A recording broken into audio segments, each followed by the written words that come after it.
आज ही डाउनलोड करें Skymet mobile app, पूछे मौसम का हाल अपनी पसंदीदा भाषा में और रहे बाकियों से एक कदम आगे। नमस्ते दोस्तों, स्काईमेट वेदर में आप सभी का बहुत बहुत स्वागत है। मेरा नाम महेश फलावत है। आज 31 मई है, मई का आखिरी दिन है और सबसे अच्छी खबर यह है कि कल मानसून ने ऑनसेट कर दिया, समय से 2 दिन पहले किया। और आप देख सकते हैं कि मानसून का ऑनसेट आप देखिए, ये पूरा अरेबियन, साउथ अरेबियन सी, लक्षद्वीप के ज्यादातर इलाके और केरल के ज्यादातर इलाकों को कवर करते हुए आंतरिक तमिलनाडु को छू लिया है इसने। और आप देखिए यहाँ से आकर के और एक ही साथ 1 जून तक ये यूजुअली नॉर्थ ईस्ट में नहीं पहुंचता। पूरा नॉर्थ ईस्ट इंडिया, थोड़ा सा इलाका रह गया है मेघालय और पश्चिमी असम का, ये पूरे 30 तारीख तक पूरे इलाके को, जो 5 जून तक पहुंचना था वहां ये 30 मई को पहुंच गया है। यानी कि 6 दिन पहले इसने यहाँ पर नॉर्थ ईस्ट इंडिया को कवर कर लिया। अच्छी खबर है और भगवान करे कि मानसून इसी तरह से आगे बढ़े, लेकिन ऐसा होता नहीं है। क्यों नहीं होता? क्योंकि बीच बीच में लो प्रेशर एरिया बन जाते हैं, कुछ साइक्लोनिक सर्कुलेशन बन जाते हैं अरब सागर और बंगाल की खाड़ी में, जो मानसून की चाल को थोड़ा सा धीमा कर देते हैं। लेकिन चिंता वाली बात नहीं है, जैसे हमने पहले वीडियो में आपको बता चुके हैं कि इस बार का मानसून अच्छा रहने की उम्मीद है। उसका कारण यह है कि अल नीनो, जो सुपर अल नीनो था 2023 में, मानसून 94% के आसपास खत्म हुआ था, बिलो नॉर्मल हुआ था, वो अब धीरे धीरे हट रहा है और न्यूट्रल कंडीशन आ रही है। उसके बाद ला नीना कंडीशन आने की संभावना जून के आखिर तक दिखाई दे रही है। जुलाई, अगस्त और सितंबर में ला नीना और ज्यादा प्रभावी हो जाएगा और इंडियन ओशन डायपोल भी पॉजिटिव, जो ज्यादातर मॉडल दिखा रहे हैं कि थोड़ा सा पॉजिटिव है। तो पॉजिटिव आईओडी के साथ ला नीना का कॉम्बिनेशन बहुत रेयर होता है, बहुत कम देखने को मिलता है। तो इस बार ये दोनों कॉम्बिनेशन है, तो बारिश अच्छी होने की उम्मीद हमें दिखाई दे रही है। तो ये मतलब बहुत अच्छा इंडिकेटर है। और अल नीनो और ला नीना के बाद में आपको पता ही है कि अल नीनो होता है जब पूर्वी भूमध्य रेखीय पूर्वी प्रशांत महासागर में समुद्री सतह के तापमान ज्यादा होते हैं। तो वहां पर जब तापमान ज्यादा होंगे तो पानी गर्म होगा, तो पानी गर्म होगा तो हवा ऊपर उठेगी, बादल बनेंगे, नमी समुद्र से मिलती है और अच्छी बारिश होती है। तो साउथ अमेरिका और पेरो में अल नीनो के समय बारिश होती है। ऑस्ट्रेलिया और साउथ ईस्ट एशिया में सूखे जैसे हालात हो जाते हैं, जैसे पिछले साल थे। लेकिन अब उस समय क्या है, ट्रेड विंड कमजोर हो जाती है। ट्रेड विंड आपको मालूम है कि वो पूरब से पश्चिम की तरफ भूमध्य रेखा के आसपास चलती है। अब क्या होगा कि ला नीना आते समय ट्रेड विंड मजबूत हो जाती है, तो वो जो गर्म पानी है वहां पर प्रशांत महासागर के पूर्वी इलाकों में, उसको वो धकेलती हुई, एक तरह से पुश करती हुई ये मध्य और पश्चिमी प्रशांत महासागर में लेके आती है। यानी वहां पर जब वो पानी ऊपर से आगे आता है तो नीचे का जो ठंडा पानी है वो ऊपर की चला जाता है, जिसको अपवेलिंग कहते हैं। तो वो पानी उसको रिप्लेस कर देता है, तो वहां पर समुद्री सतह के तापमान कम हो जाते हैं और पश्चिमी प्रशांत महासागर में ट्रेड विंड के कारण धीरे धीरे वो वहां पर गर्म पानी ले आती है।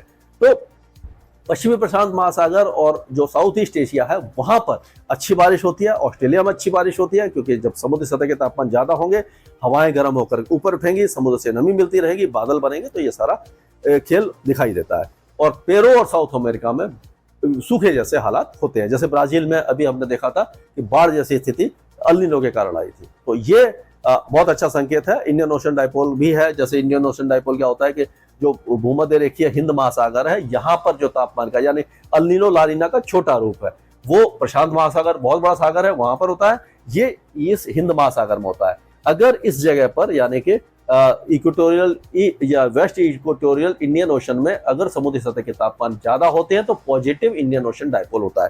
तो क्या होगा कि अगर यहाँ पर आप देखिए कि यहाँ पर अगर ये वार्मिंग है, ये यहाँ पर पॉजिटिव है, तो यहाँ पर बादल ज्यादा उठेंगे और यहाँ से जो हवाएं आ रही हैं साउथ वेस्टर्ली, वो काफी अच्छी आएंगी और ये मानसून को और ज्यादा मजबूत करेंगे। तो ये सारे फैक्टर्स हैं जो मानसून को आगे बढ़ाने में मदद करेंगे और अच्छा मानसून होने की संभावना हमें दिखाई दे रही है।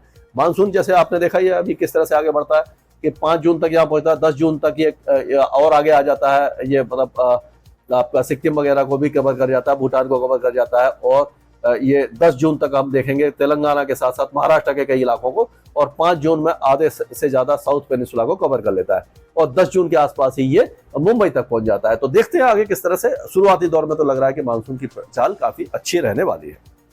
तो अब चलते हैं हम कि वेदर कैसा रहेगा। तो पंजाब उबल रहा है, गर्मी से परेशान है, लेकिन अब क्योंकि यहाँ पर हीट लो बना हुआ है, साइक्लोनिक सर्कुलेशन आपने देखा था, ये दिखा देता हूँ आपको, ये जो बन गया है साइक्लोनिक सर्कुलेशन एक यहाँ बना है और ये हवाओं को अब खींचेगा, दक्षिण पश्चिमी हवाएं जो है अरब सागर से खींचेगा, यहाँ पर नमी आएगी, जो सूखे जैसे हालात थे वो बादल बनेंगे, बारिश होगी, हो सकता है कि धूल भरी आंधी और गरज चमक के साथ बौछारें देखने को यहाँ पर मिल जाए।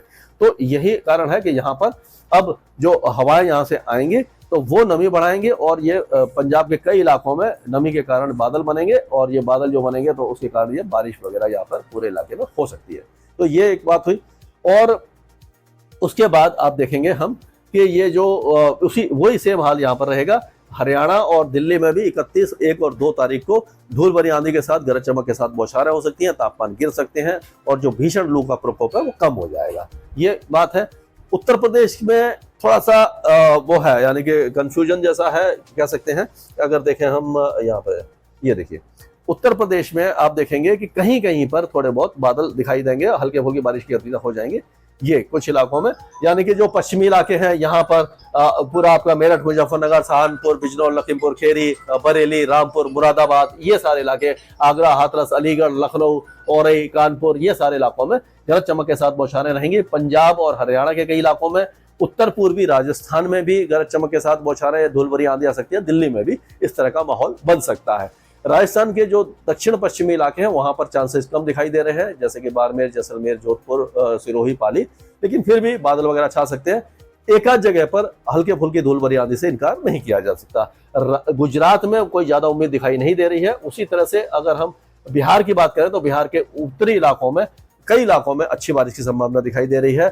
पश्चिम बंगाल के ज्यादातर इलाके बारिश देखेंगे, पूर्वोत्तर राज्यों में अच्छी बारिश होगी। झारखंड के पूर्वी इलाकों में और उड़ीसा के कई इलाकों में बारिश की गतिविधियां बढ़ जाएंगी। छत्तीसगढ़ के दक्षिणी इलाकों में बारिश होगी, उत्तरी इलाकों में फिलहाल नहीं होगी। मध्य प्रदेश ज्यादातर सूखा रहेगा और उसी तरह से विदर्भ, मराठवाड़ा और उत्तरी मध्य महाराष्ट्र में भी बारिश की संभावना अभी फिलहाल दिखाई नहीं दे रही है। लेकिन कोकण एंड गोवा में सिंधुदुर्ग, रत्नागिरी, गोवा से लेकर के रायगढ़, अलीबाग और मुंबई, थाने, दादर तक हल्की फुल्की बौछारें अगले 1-2 दिनों में दिखाई दे सकती है। साउथ इंडिया में आप देखिए कि पूरा तेलंगाना में कई इलाकों में बारिश है, रायलसीमा और पूरा आपका आंध्र प्रदेश के कई इलाके हैं, तमिलनाडु के अंदरूनी इलाके, केरल, कर्नाटक, दक्षिणी आंध्र कर्नाटक में अच्छी बारिश की संभावना है।